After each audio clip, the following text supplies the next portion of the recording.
Egypt, the price of statism. 6,000 years ago, Egypt was the first state. 6,000 years is a long time to try a social experiment out. How's it going? Well, after 6,000 years of state rule, more than 40% of Egyptians live on $2 a day. A tyrant has ruled for over 3 decades. Protesters and activists are arrested and imprisoned at will. 70% of the population depends on food subsidies and handouts from their political masters. The Egyptian government spends $2.74 billion a year on bread subsidies alone. The government spends more on subsidies, including gasoline, than on health and education.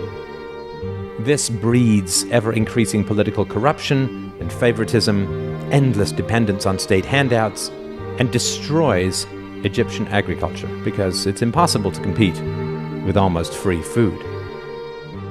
The Egyptian government depends on $1.5 billion of stolen US taxpayer money every year. Why are the riots happening now? Well, the food price index has jumped 32% in the second half of 2010, and Egypt is the world's largest wheat importer, reliant on countries like Russia and Pakistan for its food supply. The Russian and Indian governments have both recently banned grain exports, cutting off Egypt, among others. Egyptian agriculture has tried to make up the difference, increasing its output by over 20% recently, but it's not enough. Fires in Russia destroyed hundreds of thousands of acres of grains. Canada's wheat crop was decimated by heavy rain. Arid weather in Argentina devastated the soybean crop, and recent floods in Australia destroyed much of the country's wheat crop. But it's much more than that. In America, 1/3 of the US corn crop is forced by government edict into ethanol production, significantly affecting world food prices. The creation of over $7 trillion worth of debt by the Federal Reserve over the past few years has pumped money into the world's central banks, driving speculation in commodities, also increasing world food prices. Interestingly enough, my sources tell me that the police have vanished from most neighborhoods, and so people have simply gathered together to peacefully protect their own property from others.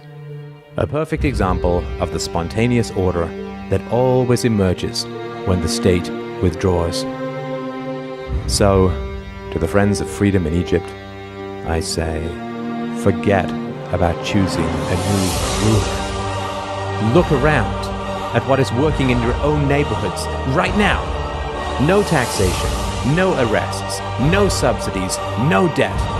And imagine the possibility of not choosing another master at all. Where are you going to go politically? American-style democracy?